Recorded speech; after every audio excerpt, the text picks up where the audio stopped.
Comment c'est possible qu'en 2025, je vois encore des gens attendre le cheat meal du samedi soir pour tabasser les calories en pensant que ça va rétablir leur métabolisme? Ce type n'est pas un athlète, vous allez le comprendre, ce type n'est pas un athlète. Il est temps de donner le coup de grâce et en finir définitivement avec ce plus gros scam de l'histoire. On va voir ensemble pourquoi le cheat meal est la pire approche, que ce soit physiologiquement ou psychologiquement, pour la perte de gras et encore plus pour les personnes en surpoids. Si on remonte au début du cheat meal, on tombe direct dans l'âge d'or du bodybuilding. À l'époque, les mecs comme Arnold Schwarzenegger ou Dave Draper suivaient des diètes ultra strictes pour être prêts le jour de la compétition. Et comme leur alimentation était hyper restrictive, souvent pauvre en glucides, certains s'accordaient un gros repas libre de temps en temps pour relâcher la pression. C'était donc initialement un boost mental ou une manière de fêter le post-compétition. Mais la popularisation de ce phénomène est venue bien après. Le concept explose avec l'essor du fitness grand public. Avec l'arrivée d'Instagram, YouTube et TikTok, les cheat meals sont devenus un contenu viral. Pourquoi? Parce que ça attire l'attention. Un plat énorme, des quantités absurdes de nourriture. Ça divertit et ça fait des vues. Et disons qu'il y a une personnalité publique en partie responsable de ça. The Rock. Comment ça, mon ref? The Rock est l'un des premiers à en faire un vrai spectacle. Si tu traînes sur Instagram, t'as sûrement vu ces cheat meals démesurés.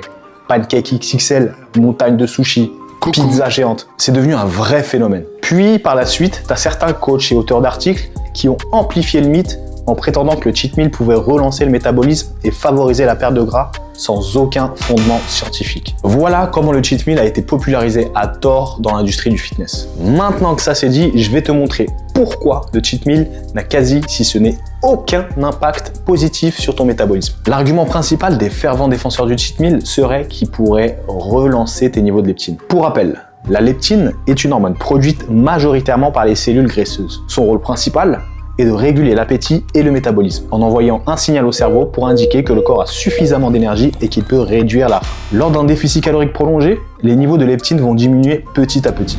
Le corps va alors actionner des mécanismes de défense en réduisant son métabolisme et en priorisant les fonctions vitales. C'est ce qu'on a vulgairement appelé l'adaptation métabolique, le fameux mode survie. Donc l'argument ici est qu'en apportant une grande quantité de calories à son organisme sur un repas suite à un déficit calorique de plusieurs semaines, il permettrait de contrer cette adaptation métabolique en relançant les niveaux de leptine temporairement. C'est faux.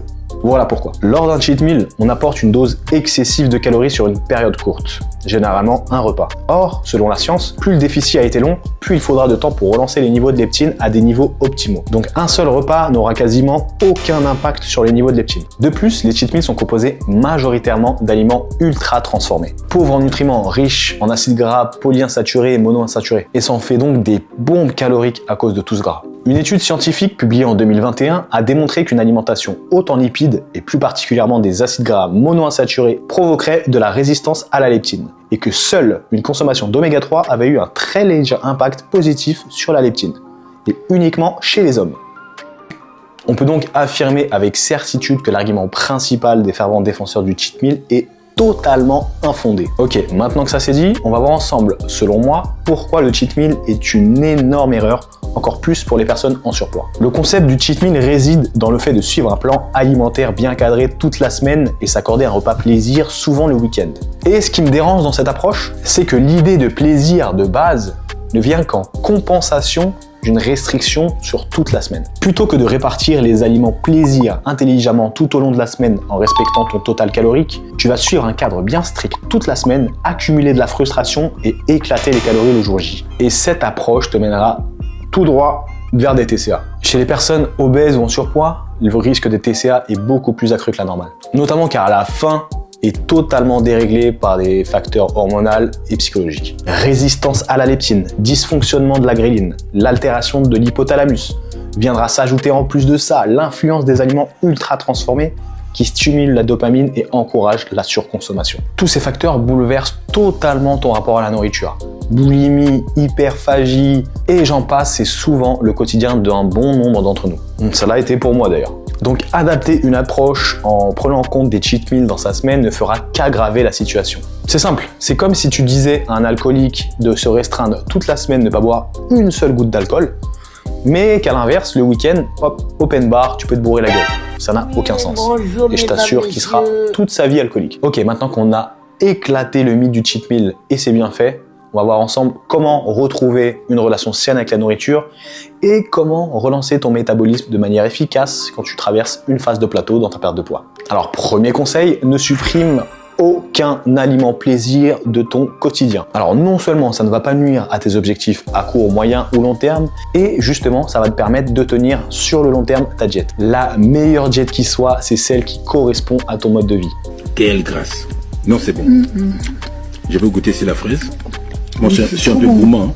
Celle avec laquelle tu n'as aucune frustration, celle avec laquelle tu peux allier plaisir et objectif. L'équilibre, c'est simple, c'est la clé. Tu peux, par exemple, consacrer 20 à 30% de ton total calorique journalier à des aliments plaisir, par exemple. En faisant ça, ça va te permettre de gérer tes envies quotidiennes, ne pas être frustré et ne pas tout éclater arrivant le week-end parce que c'est le jour du cheat meal. Et tout ça sans compromettre tes objectifs, l'oublie pas. Deuxième conseil, si par exemple tu traverses une phase de plateau dans ta perte de poids, ce qui est fortement possible, reviens à maintien calorique pendant 1 à 2 semaines en remontant uniquement les glucides. Très important, uniquement les glucides. Je m'explique. Le glucide, entre guillemets, c'est le macronutriment le plus réactif au métabolisme. Une étude scientifique menée sur 22 sujets a révélé qu'une augmentation de 40% de l'apport en glucides entraînait une hausse équivalente de 40% des niveaux de leptine. En revanche, un régime riche en lipides n'a montré aucun effet significatif sur cette hormone.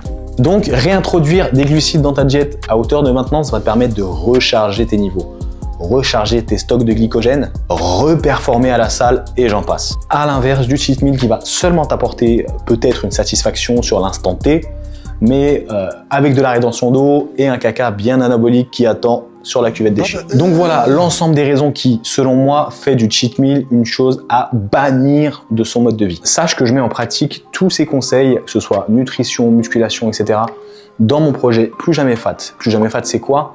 C'est un ensemble d'épisodes de vlog qui retrace mon parcours de perte de poids. Pour rappel, j'ai commencé à 112 kg, j'ai atteint actuellement 92 kg, donc 20 kg d'enlevé, et on est loin de s'arrêter, on garde le cap. Donc voilà, je te les mets juste là, si tu veux me donner de la force, ça me ferait grandement plaisir. N'hésite pas à me dire ton avis personnel sur le cheat meal, si toi tu le pratiques encore ou pas. Bien sûr, n'oublie pas de liker cette vidéo si elle t'a plu et de t'abonner pour ne pas louper les prochaines qui arrivent très très vite. Et en attendant, moi je te dis à la prochaine pour une nouvelle vidéo. Allez, ciao!